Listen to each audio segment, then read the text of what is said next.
Well, to start out, I really want to thank our panelists for taking on a very wide-ranging set of issues that are very complex and laying out, I think, some very clear challenges that we all need to be concerned about, and particularly the mismatch, I think, between the urgency that we should be taking action on and the opportunity that we see quickly dwindling away. I'm going to start out with a question, and then I invite the audience, and if there are any from the web, to bring those questions up to me to ask our panelists. And then I'm going to give you a heads up. I'm going to give you an opportunity to ask each other a question, because I think often the people sitting up here have questions they want to ask and they never get a chance to ask them. So I was impressed that all of you addressed the issue of equity in one way or another, and equity was considered in some of the solutions you presented. How does that sense of equity influence how the dollars flow? In particular, you're talking about $30 billion that is already committed and booked for reserves, and yet we're 30 trillion. Oh, sorry. I'm sorry. Trillion. Oh, well, billion was big, trillion's even bigger. And yet the action is at the state and local level, where we're more likely to be able to mobilize the people who are most affected. But yet there's this mismatch both in power and where the dollars are actually flowing. Do you have any suggestions for strategies that we should be taking on to try to bridge that gap?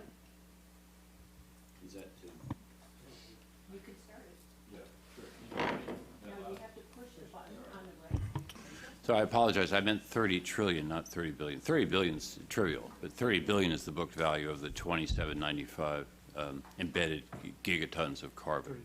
30 trillion. Did I say billion again? It's unbelievable. 30 trillion, trillion, trillions. 30 trillion, trillion, trillion. Sorry. Okay. You're shaking your head. Why, ma'am? It's just a lot. I mean, I thought 30 billion was a lot. No. Yeah, 30 billion here, 30. You know, it's trivial money, you know, just to paraphrase old Everett Dirksen. But 30 trillion is a significant amount of money. And that's the booked value, the declared booked value. So you have their stockholders, not just managers. You got the stockholders saying, okay, well, I bought this stock based on this booked value. Okay. What COWS recommends that everybody take the high road, by which we mean a strategy development, which is place-based, broadly speaking, and it's to use democratic organization, policy, et cetera, and local contribution to add value, reduce waste, capture and share the benefits of doing both. And you can do that in energy efficiency, you can do it in transportation, you can do it in housing, you can do it in how you run firms, you can do it in a number of other areas. That's what we think, and that's what we're sticking with. We try to do that in a variety of different areas of policy. I don't want to bore you to death, usually with pretty good results. We think that that is a strategy which can be pursued in happy alliance with large fractions of the business community, but not necessarily the dominant fraction right now. You can certainly make money on the high road, and there are lots of firms out there that are trying to do it. The problem is that in policy, and we encounter this not just in national policy, but particularly in state policy, state and local policy, is given this competitive federalism, now given a particularly sort of ugly rotation, people are very resistant, business is very resistant to closing off their low-road competitors. So there are a lot of firms that are willing to pay workers decent wages and willing to give them pensions, other sorts of benefits as they produce a quality product. Those people are surviving. But competing away at them, nipping at their margins all the time, are these other firms that aren't willing to do any of those things. They're quite happy to treat people like roadkill and the earth like a sewer, and the state is simply something to make fun of, and democracy is something to make fun of as you extract as many rents as possible as you can from the state. I'll call those people the low road. The high roaders are challenged by the low roaders, and they do not have an effective champion in our politics, particularly in most states right now. but you can pursue that, and you can do it. Anyway, that's what we think. And in terms of level of organization, I don't know, I don't want to do runs on, the hillbilly elegy type stuff for you, but there are a lot of communities, smaller communities in particular, that are really very seriously trashed out. They've lost a huge amount of human capital, not just, school children in their increasingly empty high schools that the state is now closing down, or other stuff. They really don't know, they've lost sort of the narrative of their lives, and they're turning against each other and against more people even more vulnerable than they. So there's a healing process that needs to go on. But I know, because I've seen it, those people have definite interests that are the same as those of the more cosmopolitan elites that they've been taught to despise. They've got interest in broadband, they've got interest in clean water, they've got interest in local schools, they've got a variety of interests that I don't think is that much difficulty putting together an urban-rural sort of progressive political coalition. But I can't claim a huge amount of success over many states in having succeeded in doing that. Push this off, then anyone else want to opine on that? I think that's a great overview, and I think it's one that, it's a great question, actually. I think it was Cory Booker who said, we can't let our inability to do everything prevent our ability to do something. And it is possible, especially in a time of identity politics, to to think about relocating to some far distant place and giving up our own identity. And I don't think that's what most Americans want to do. My strong sense, even though it might be anti-capitalistic, is that at some juncture there will be some kind of event that may change something. I'm not sure it's going to be will be in time to do that, but I do think in the meantime, and I mentioned this, and I'll be more concrete, electric utilities are going to have to change their entire way of doing business, and it's not. And they thought it was going to be 10 years from now. They're having to do it sooner than that. New York is doing it. Other states are beginning to do it. California. In so doing, they have to think about other businesses that beyond just building new power plants to do what they need to do. In Maryland, where I live, the government wanted to put in a new power plant on the Eastern Shore. It was going to cost billions, not trillions, but billions.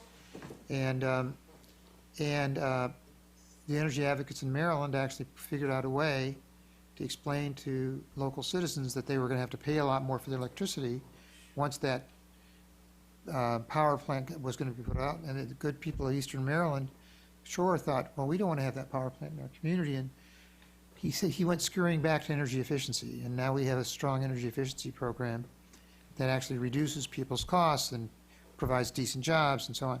Now, that's not going to deal with $30 trillion of embedded investment, but it's something. And I think there, to Joel's point, there are lots of different ways you can plug in. And I think, and Holmes was really making this point better than Joel and I were. I think for you, you need to think about where does the health community come into this. He and I could sit down and figure out a way to finance energy efficiency. I said I have $200 million that I've unearthed in 2 years. I mean, and the trust can put in money that we can get back in energy efficiency. What's the co-benefit from health that people will invest in that makes sense? And how do you stand on our shoulders or ride our backs? How do you figure that out? I don't know. I mean, as I mentioned, I think that insurance companies, I would think, would have a significant interest in reducing people's exposure to all these contaminants. And maybe I'm sure there's something there. I'm not a healthcare finance person, but I know that there's a lot of money spent on healthcare, too much. And what about those social determinants? How do we reduce that? So to me, there must be something here, and I would think about it that way, because thinking about trying to deal with 30 trillion is beyond me. Just real quickly, and source of potential solace for all the health people in the room. The co-benefit stuff, that's a gift that just keeps on giving. I mean, what have we done in terms of our knowledge of ourselves in the last 50 years? We've understood, we've figured out finally, that we're wired to be, generous and vengeful if we're suckered. That's a good discovery about human nature. I could work with that one. And then we've discovered that we're very, very connected to other people, very much dependent on other people, their judgment, and a variety of things. And more recently, we discovered the incredible importance of place and neighborhood effects on virtually everything. So it's sort of all like that famous Joel Rett cartoon, remember, around Copenhagen, where this guy talking about climate change and then the benefits of acting on climate change, better planning, healthier kids, clean water, nicer, safer communities, blah, blah, blah. And someone stands up at the back, but what if it's all a hoax and we've done all this just for nothing, right? The Cobenefits, another unsuccessful joke, told badly, I guess. But the co-benefits are all over. And often when you have people, we run into this all the time, it's like Michael's thing about aren't you happier that your rent is lower? Yeah, but I'm mostly happier that my kid is not coughing all the time. Yeah. So watch the co-benefits. There's always something there, even when you don't figure out the financing, which we very much hope you will, and how to do the community health assessments and get the nonprofit hospitals to actually do something useful with, blah, blah, blah, blah, blah. The David Kindig et al. Scheme to save communities. Holmes, did you want to make a comment around co-benefits since you brought them up as well? Or Just briefly, and thank you for the next opportunity. I invited cross-examination at the end of my remarks, and it was a sincere one because I think that public health experts can actually shine new light on a landscape of study that people who work in energy and finance aren't actually observing or reporting to the field. I think there's a rich opportunity for research and additional intelligence coming out of the experiments that we're running. And I wanted to answer your question directly by pointing out that clean energy is obviously at an advantage when all the social costs of pollution are counted. The problem, of course, is that we're working in market conditions where many of them are externalized, but they're internalized then by society, and the distribution of those costs are not equal. That was one of the main points of my remarks. And as an antidote to that, in order to respond to it, we have to take seriously, I think, the call for 100% clean energy. 100% clean energy means everyone, not just the first people who can get there. It means finding a way for everyone to get there.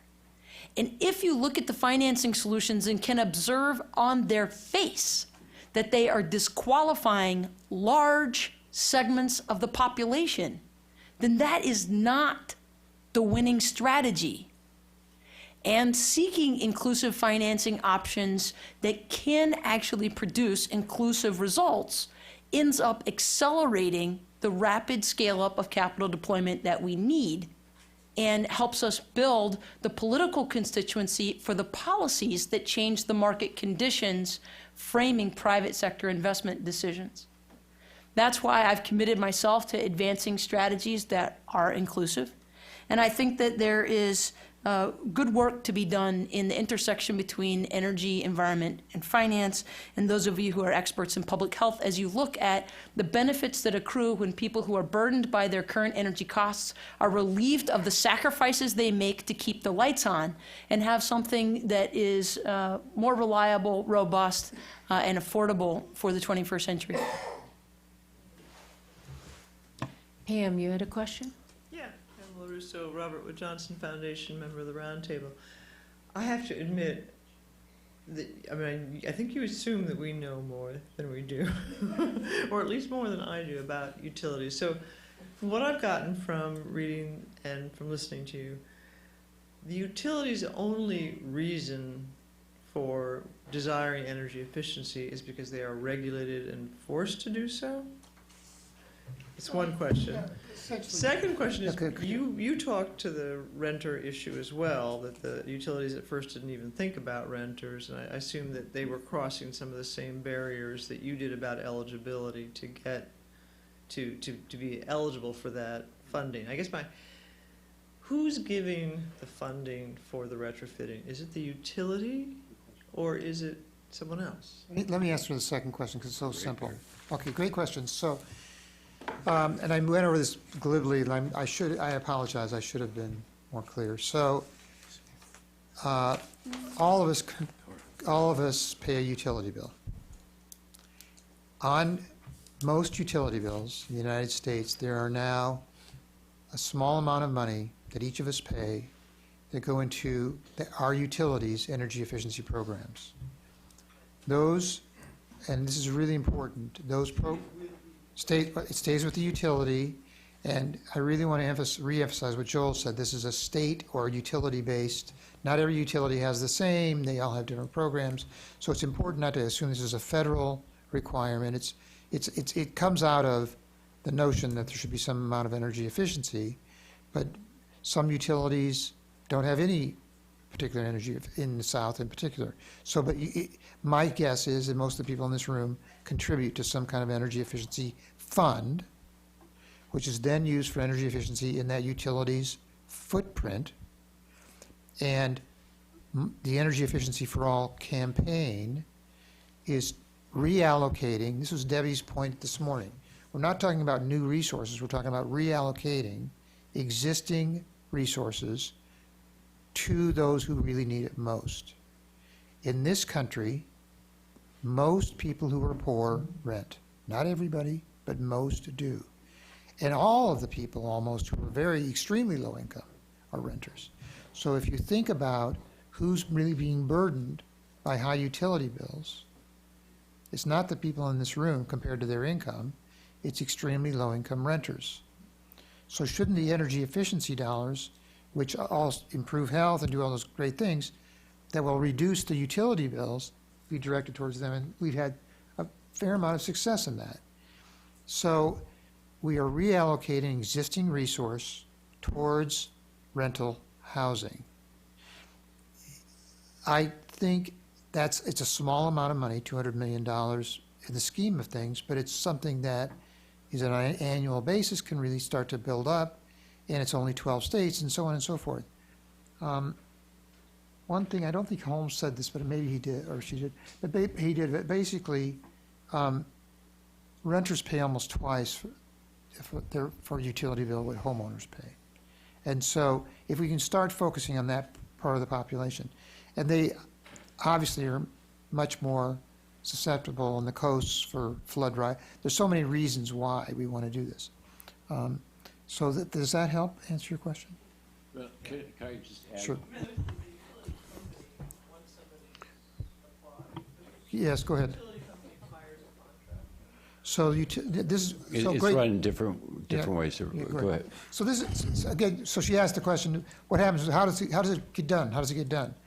And so in the cases I'm suggesting, once the utility company sets up a program, a nonprofit developer like the National Housing Trust can come, access that program and leverage its other money and put in the rehabilitate. So now sometimes utilities do it on their own, but not really for renters. But the answer to your question is, for poor people, it's generally it can be utilities, but mainly it's other people. But these funds that are charged to all people on the utilities service area, they used to be called public benefit funds. Now they're called ratepayer funds at the insistence of the utility. And their insistence on changing that label tells you something about what their love of the label is, or their love of the programs is. It's a relatively small part of their overall budget. It's considerable. It's $7 to $8 billion last year. And that, if you're impressed by the 20 billion, but I meant 30 trillion number, that's matched by people in the private sector, largely dependent upon, public clients, but with about 15, 20% or so private clients as well that are just in the business of making money through energy efficiency. They're called energy service companies. And their traditional way of operating is through something called a performance contract, in which they borrow money or someone else borrows money. Money's done for their work, and it's paid for in the same way that Holmes was describing on the individual renter or other utility bill or on the property itself. Okay, but you can make money, and there are developed markets and all this on making money. Utilities are basically not interested in putting themselves out of business. They're in the business of providing you with reliable service. And having you pay a bunch for it. That's their model. There is one way in which efficiency and the way to moderate efficiency is of great interest to them, which is that it can increase reliability, prevent blackouts, a variety of other stuff. So that's called demand response management, but that's an area that you probably if you're just being introduced to utilities, you probably don't want to go into right now. No. Yeah, oh, yeah, that, you have heard, oh, fun, fun. Yeah, cool. And you can do all sorts of cool things there. Once again, poor people tend to get excluded from the benefits, but in theory, you could pay poor people a lot for turning off their water coolers, or if they're owners, or if they're renters, or, you know, turning down their thermostats or whatever. You can pay for everything, in theory.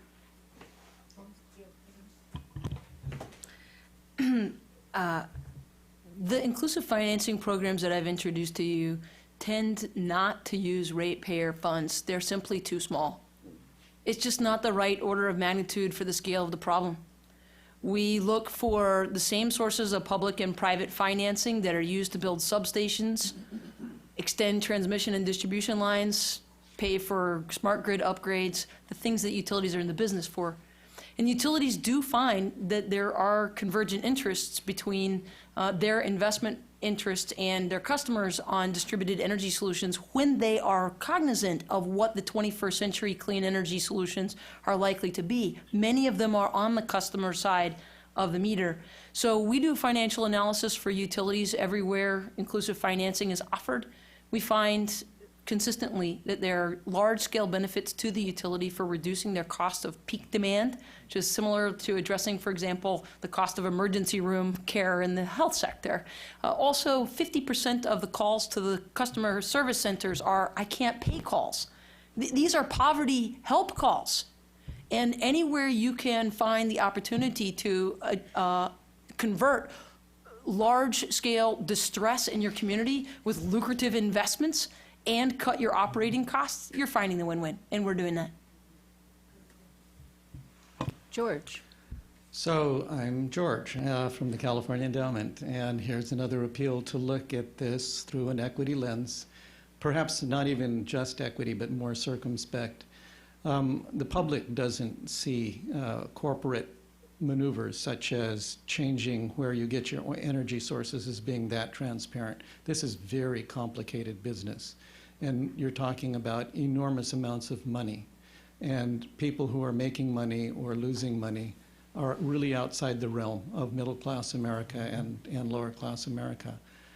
Somebody is winning and somebody is losing when that money changes pockets and changes hands, but the consumer understands that they aren't any better off, even in the translation of where energy comes from. And if they're paying more money or they're paying the same amount and somebody else is making more money, that's not money coming back to them necessarily.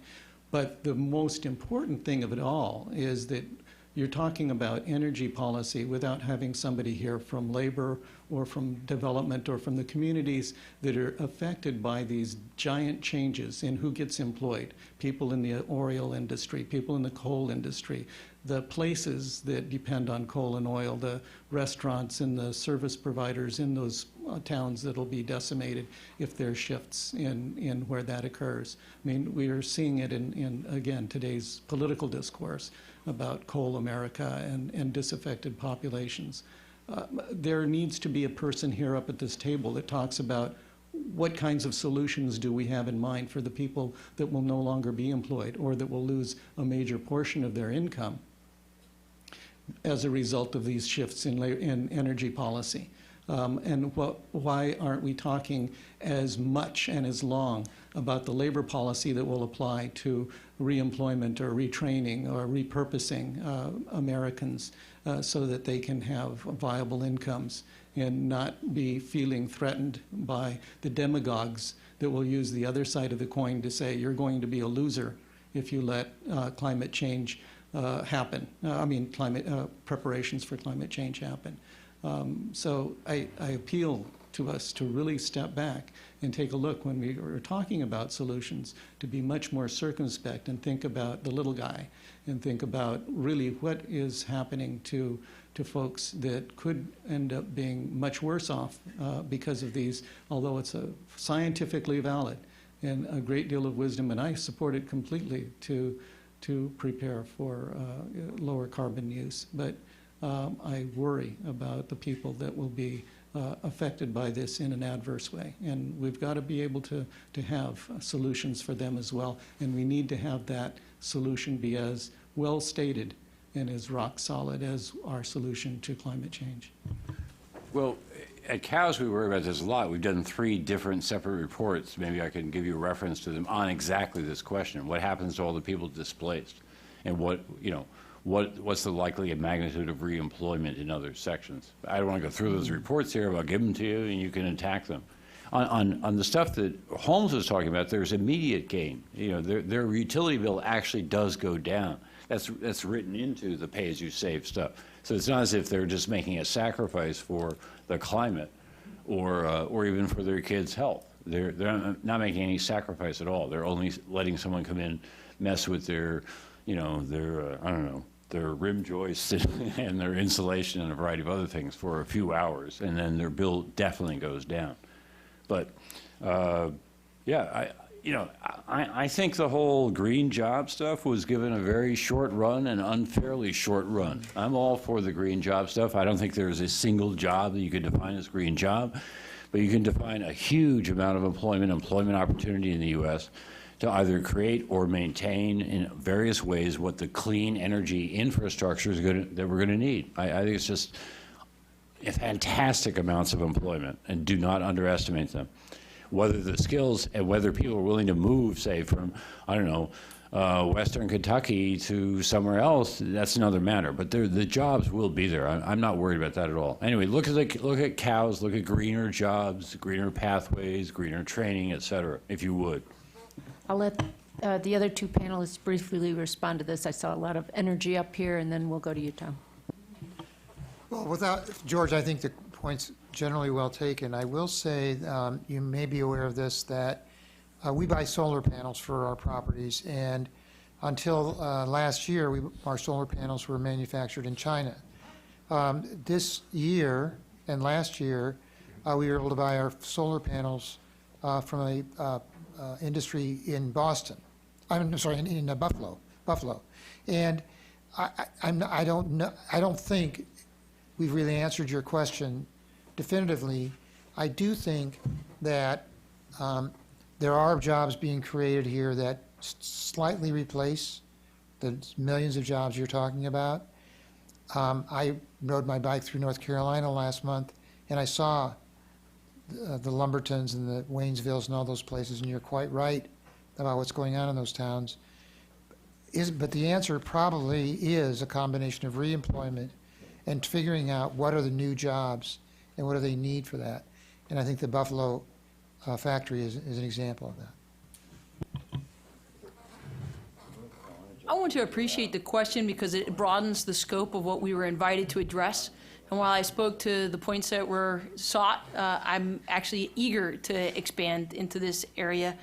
I want to point out that what you're witnessing here at the cusp of the 21st century is an economic dislocation that can be retrospectively compared with things like the end of the whaling industry, the end of the tobacco industry's free hand with public health and harm in our society, and the leaders for inclusive financing in persistent poverty areas is in the eastern Kentucky region that has been the source of most of the coal burned for most of the 20th century in the most densely populated parts of the United States.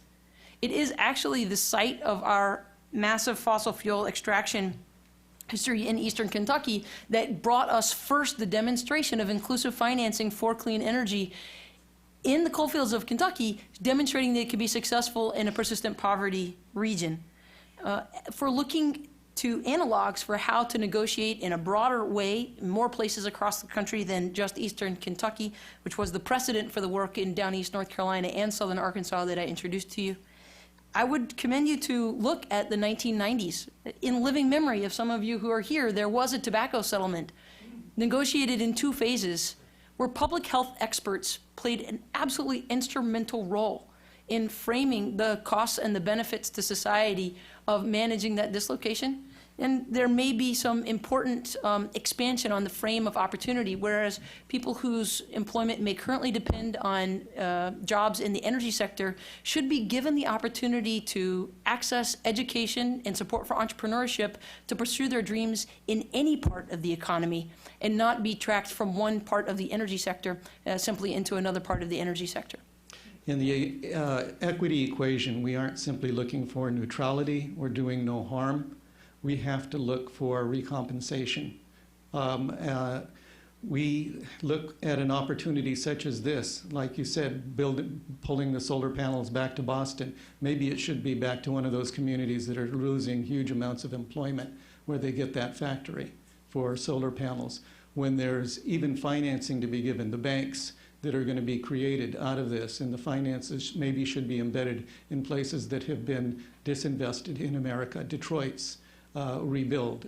Use these maneuvers as ways to reinvest in the parts of America and the populations and the places that need that kind of investment. That way we'll start to build back equity. You can have one solution that will solve many problems, and this is a perfect case of where that could be done with very strategic planning. I think you're preaching to the choir here on the strategic reinvestment for doing the infrastructure and the industrial inputs needed for the making the clean energy transition in the U.S. Just and equitable, et cetera. But I would not blame all the problems in the areas pointed to on their excessive, throwing down for the clean energy revolution. That's not that. That's not what destroyed the textile industry in North Carolina and South Carolina and so on.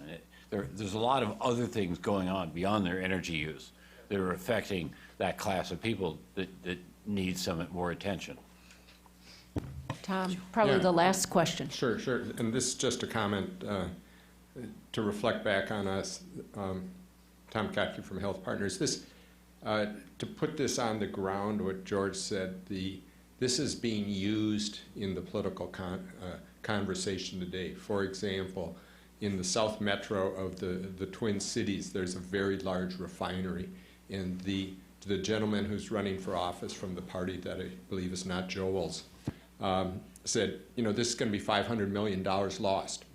And I think it behooves us to do a job of saying explicitly how we are going to help the people who are displaced. What is the program that we have to help those people who will be displaced by the changes in energy so that they aren't left behind, like a large segment of the population has been by these other changes in society. And I think that will perhaps add a little ease to this transition if we actually explicitly say we're going to have programs to help these people to make sure they aren't just left behind or tossed over. I know we're getting to the end of this, but I wanted to bring to your attention something I just found out about yesterday, which might be a useful thing for all of you to know about, which I just found out yesterday. The JPB Foundation is putting together a longitudinal study of over 8,000 housing units to link up the benefits, the public health benefits of putting energy efficiency in 8,500 apartments in New York, Chicago, and San Francisco. The findings aren't going to be available till 2020, unfortunately, but the partners are the National Center for Healthy Housing, the Icahn School of Medicine at Mount Sinai, the University of California at San Francisco, and the University of Illinois at Chicago. And I have a 6-page summary that I just printed out this morning. And I know we were not going to talk about that today, but it seems useful to all of you. And if you're interested, I can make this available.